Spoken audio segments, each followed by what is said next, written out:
नमस्कार, स्वागत है आपका टीवी 24 नेटवर्क में और मैं हूं अजय सिन्हा। एक तरफ जब पश्चिम बंगाल में केंद्रीय सुरक्षा बलों की तैनाती होती है तो तैनाती होते ही टीएमसी और ममता बनर्जी के निशाने पर कथित तौर पर केंद्रीय सुरक्षा बल आ जाते हैं। वहीं दूसरी ओर वो केंद्रीय सुरक्षा बल जो पश्चिम बंगाल में हिंसा मुक्त चुनाव करवाना चाहते हैं उन पर ही पत्थरबाजी होती है। और यह किसी से छिपा नहीं है कि पत्थरबाजी किसने की, पत्थरबाजी क्यों की जा रही थी। केंद्रीय सुरक्षा बल लगातार दिन रात मेहनत कर रहे हैं कि पश्चिम बंगाल में किसी भी तरह से हिंसा मुक्त चुनाव हो। और इसी का नतीजा है कि जब पहला चरण होता है पश्चिम बंगाल में तब वहां रिकॉर्ड तोड़ वोटिंग होती है, यानी कि 92.5% से ज्यादा वोटिंग वहां होती है। और आजादी के बाद यह पहला चुनाव है जहां सबसे कम हिंसा पश्चिम बंगाल में हुई है। तो वही पत्थरबाजी के वीडियोस भी सामने आए, लेकिन अब केंद्रीय सुरक्षा बलों ने कमर कस ली है और उन पत्थरबाजों का इलाज केंद्रीय सुरक्षा बल कर रहे हैं। आपको बताएं, खबर है टीवी 9 की, लिखा है तोड़फोड़, पत्थरबाजी और सेंट्रल फोर्स से झड़प। बंगाल चुनाव में बीरभूम से मुर्शिदाबाद तक हिंसा।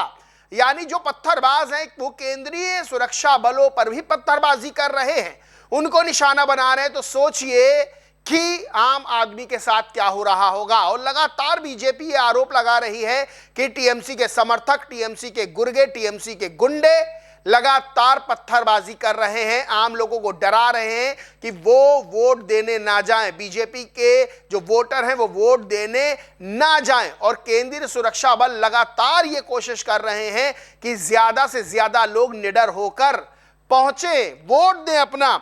ये खबरें जो सामने आ रही हैं किसी से छिपी हुई नहीं है कि किस तरह से तोड़फोड़ हो रही है, पत्थरबाजी हो रही है। बीजेपी के प्रत्याशी शुवेंदु सरकार को दौड़ा दौड़ा कर पीटा जाता है, पुलिसकर्मी उनको बचाता रहता है और पुलिसकर्मी भी हमले का शिकार होता है। किस तरह से बीजेपी नेताओं की गाड़ियां तोड़ी जा रही हैं। एक तरफ सुरक्षा बलों ने कमर कस ली है कि किसी भी तरह से दूसरा चरण भी हिंसा मुक्त होगा, दूसरे चरण की वोटिंग में हिंसा मुक्त होगी और इसको लेकर सुरक्षा बल एक्शन में है। तो वहीं धरपकड़ भी अब पत्थरबाजों की जा रही है। इसको लेकर ओशियन जैन नाम की ट्विटर यूजर लिखती हैं, अब्दुल बीजेपी वोटरों को डरा रहा था, सीआरपीएफ ने सारी हेकड़ी निकाल दी। यानी अब सुरक्षा बल उन पत्थरबाजों की धरपकड़ कर रहे हैं। सबसे बड़ी बात क्या है, अमित शाह ने बीच रोड शो में ऐलान करते हुए कहा कि 29 तारीख को बेखौफ होकर मत डालने जाइए, दीदी के गुंडों की चिंता मत कीजिए, चुनाव आयोग ने चप्पे चप्पे पर सीआरपीएफ बैठा रखी है। आज मैं बोलकर जाता हूं, चुनाव के बाद भाजपा सरकार आने वाली है, फिर भी 60 दिनों तक सीएपीएफ यही रहने वाली है। यानी कि चुनाव के बाद जब रिजल्ट आ जाएगा तो 2 महीने तक केंद्रीय सुरक्षा बल पश्चिम बंगाल में ही रहेंगे कि किसी भी तरह की कोई हिंसा ना हो। अमित शाह ने कहा है कि पश्चिम बंगाल में बीजेपी की सरकार बनने वाली है, दीदी के गुंडों से मत डरिए। वहीं योगी आदित्यनाथ ने भी पश्चिम बंगाल में जनसभा को संबोधित करते हुए कहा कि बुलडोजर को सुनकर टीएमसी के गुंडे अभी से अंडरग्राउंड होने लगे हैं। वही कहा कि 4 मई को जब सरकार बीजेपी की बन जाएगी, डबल इंजन की सरकार बनेगी, तब ये टीएमसी के गुंडे पंचर बनाते हुए नजर आएंगे सड़कों पर। इस वक्त योगी आदित्यनाथ पश्चिम बंगाल में छाए हुए हैं।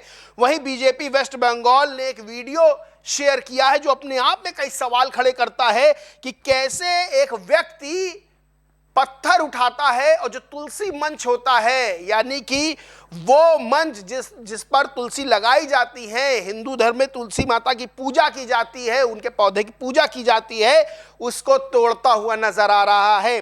बीजेपी वेस्ट बंगाल ने वीडियो ट्वीट करके लिखा, यह चुनाव पश्चिम बंगाल को बचाने का आखिरी मौका है, यह सुनिश्चित करने का अंतिम अवसर है कि हम सरस्वती पूजा और दुर्गा पूजा मना सके, अपने घरों में तुलसी मंच लगा सके, शांति से रह सके, हमें बुर्का पहनने के लिए मजबूर ना किया जाए और हमें उर्दू बोलने के लिए मजबूर ना किया जाए। ये ट्वीट किया है। इसमें इस वीडियो में दिखाई दे रहा है कि एक व्यक्ति आता है, शायद वो विशेष समुदाय का है, वो पत्थर उठाता है और तुलसी मंच पर पत्थर मारता है, यानी उसे तोड़ने की कोशिश करता है। बताया जा रहा है ये वीडियो पुराना है, लेकिन बीजेपी वेस्ट बंगाल ने इसे शेयर करते हुए बताया है पश्चिम बंगाल को बचाने का ये आखिरी मौका है, ये सुनिश्चित हो कि ये अंतिम अवसर हो कि ऐसा जो कृत्य है वो दोबारा ना हो और हम ये सुनिश्चित कर सकें कि दुर्गा पूजा, सरस्वती पूजा और तुलसी मंच अपने घरों में लगा सके। बता दें, किरण रिजिजू ने एक वीडियो शेयर किया है और उस वीडियो में ममता बनर्जी क्या कह रही हूं मैं आपको बताता हूं। किरण रिजिजू ने लिखा, मुख्यमंत्री ममता जी का यह बयान अब तक का सबसे परेशान करने वाला और अपमानजनक है।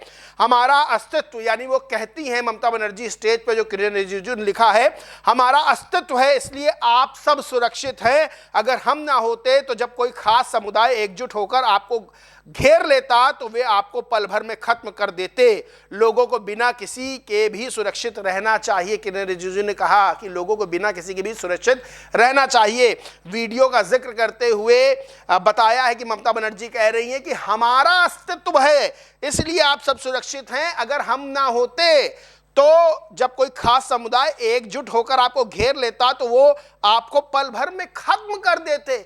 यानी क्या इसे ये नहीं माना जाएगा कि बहुसंख्यक आबादी को एक तरह से डराने की कोशिश है कि हम हैं तो आप सुरक्षित हैं, नहीं तो एक समुदाय इकट्ठा होता और आपको घेर के खत्म कर देता। यानी क्या स्थिति है। अगर कोई मुख्यमंत्री इस तरह का बयान देता है जो किरण रिजिजू ने वीडियो शेयर किया है, तो अपने आप में चिंताजनक स्थिति है कि बहुसंख्यक वहां समाज की किस तरह से उसको देखा जा रहा है, कितना कमजोर बहुसंख्यक समाज हो गया है जिसको इस तरह का डर दिखाकर वोट लेने की भी कोशिश की जा रही है। इस पूरे मामले पर आप क्या सोचते हैं, मानते हैं, कमेंट करके जरूर बताएं। वीडियो अच्छा लगा हो तो लाइक करें, शेयर करें, चैनल को सब्सक्राइब नहीं किया तो सब्सक्राइब करके बेल आइकन जरूर दबा लें। धन्यवाद।